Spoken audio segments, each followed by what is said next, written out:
사무엘 상입니다. 사무엘상 30장을 보겠습니다. 사무엘상 30장 1절부터 4절까지 1절부터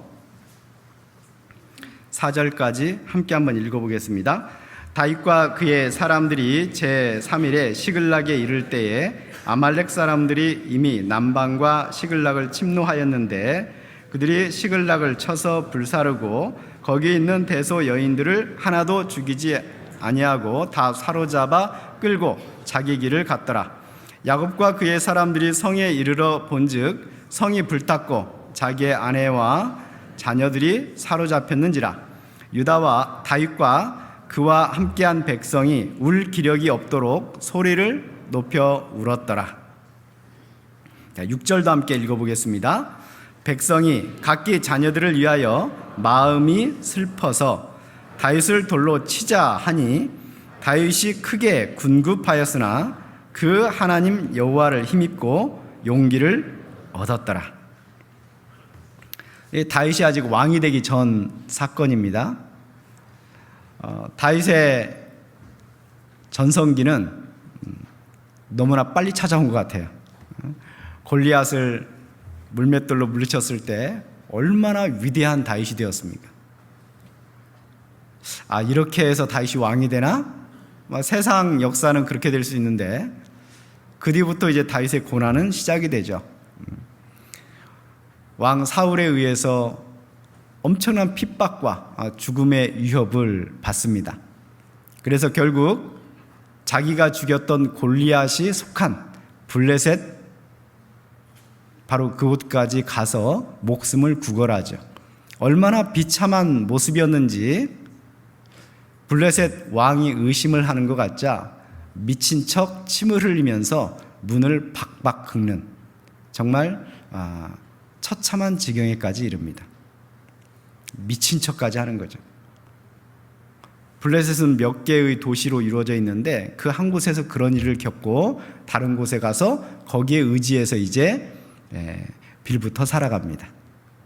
다윗의 처지는 참 우리가 생각했던 것과 다르게 처량하고 불쌍해 보입니다.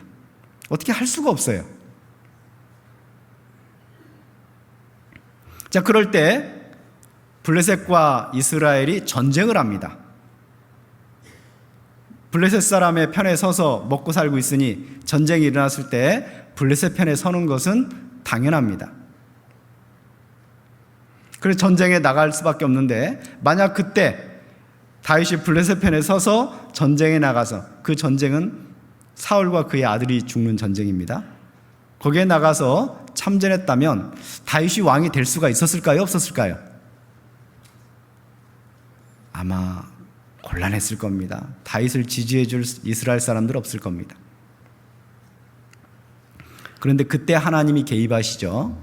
그때 하나님이 개입하셔서 블레셋 장수들의 마음이 변하죠. 다윗을 데려가면 안 됩니다. 다윗을 데려가는데 만약에 지금 이스라엘과 다윗이 사이가 안 좋은데 그들이 다시 화해하는 어떤 조건이 필요하다면 다윗이 우리를 뒤통수 치는 것밖에 없을 겁니다. 그러니 위험합니다. 안 데려가야 됩니다. 다윗은 끝까지 간다 그랬는데 자기들이 안 데려간다 그래요. 참 기가 막히죠? 하나님이 개입하시고 계시죠. 그래서 그 전쟁에 참전하지 못하고 자기들이 원래 머물던 시글랏이라는 그 성에 이제 돌아옵니다. 근데 고난은 거기서 끝나지 않죠? 참 처량했을 것 같은 그들의 모습을 생각해 보세요. 돌아왔습니다. 돌아와서 보니까 아말렉 족속이 모든 걸 끌고 가버렸어요. 모든 걸 불사르고 다윗과 그의 부하들의 아내와 자녀들, 재산들을 싹 끌고 가버렸습니다. 가져가 버렸습니다. 그 모습이 얼마나 처량하고 비참했는지 30장 4절 다윗과 그와 함께한 백성이 울 기력이 없도록 소리를 높여 울었더라. 정말 슬프고 분통하고 원통해서 우는 거죠. 그리고 얼마나 더 이 슬픔이 분노로 바뀌었는지, 백성이 각기 자녀들을 위하여 마음이 슬퍼서 6절에 보니까 자기들의 리더였던 다윗을 돌로 쳐 죽이려고 했습니다. 참 기가 막히죠. 하나님이 기름 부은 다윗에게 이런 일이 있을 거라고 그때 당시 상상이나 했겠습니까? 그러나 우리는 결말을 알죠. 바로 이러한 것이 있었기 때문에 다윗이 이스라엘의 왕으로 되는데 걸림돌이 없었다는 걸 압니다. 자, 이러고 있을 때, 그래서 이제 이 어려운 처지에 있을 때 다윗은 좌절하지 않죠. 왜냐하면 하나님이 계시기 때문이죠.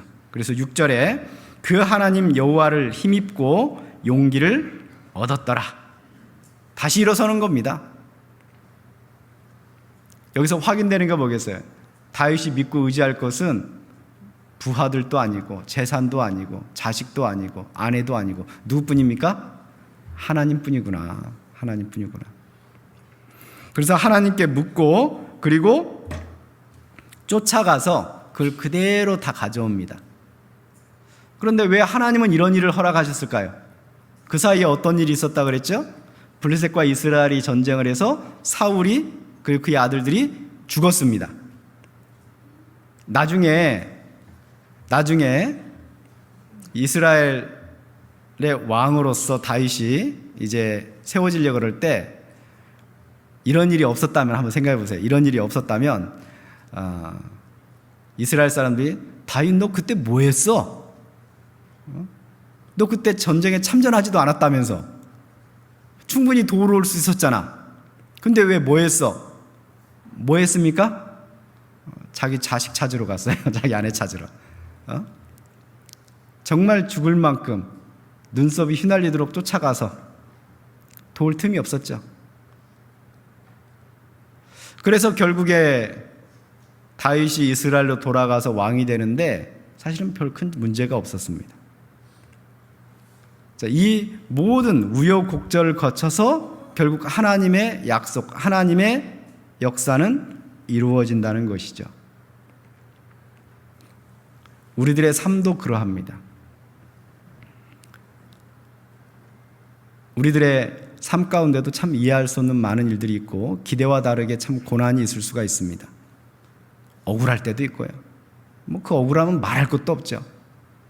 어디 가서 억울함을 호소했더니 야 없었는데 안 했는데 얘기하겠어? 이러고 너도 뭘 잘못했겠지.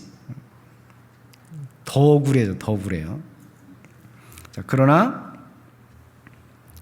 결국 우리가 믿고 의지할 분은 누구뿐입니까? 하나님뿐이죠.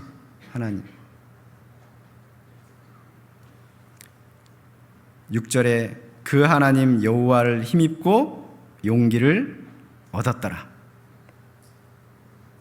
하나님의 역사가 보이지 않는 듯 보여도 참 캄캄해 보여도 하나님은 여전히 내가 믿고 의지할 하나님이시라는 것이죠.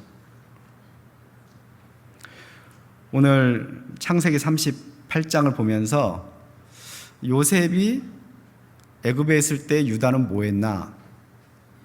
요셉의 이야기를 했다가 유다의 이야기를 했다가 그리고 그의 형제들의 이야기를 했다가 또 언뜻 야곱이 아버지 이삭을 속인 얘기도 했다가 여러 사람의 얘기를 두루두루 이렇게 얘기하다 보니까 결국 우리가 붙잡고 의지하고 끝까지 바라봐야 될 분은 누구뿐이라는 것이 확실해집니까? 하나님뿐이구나. 하나님뿐이구나. 하나님은 참 오묘하게 역사하시는구나.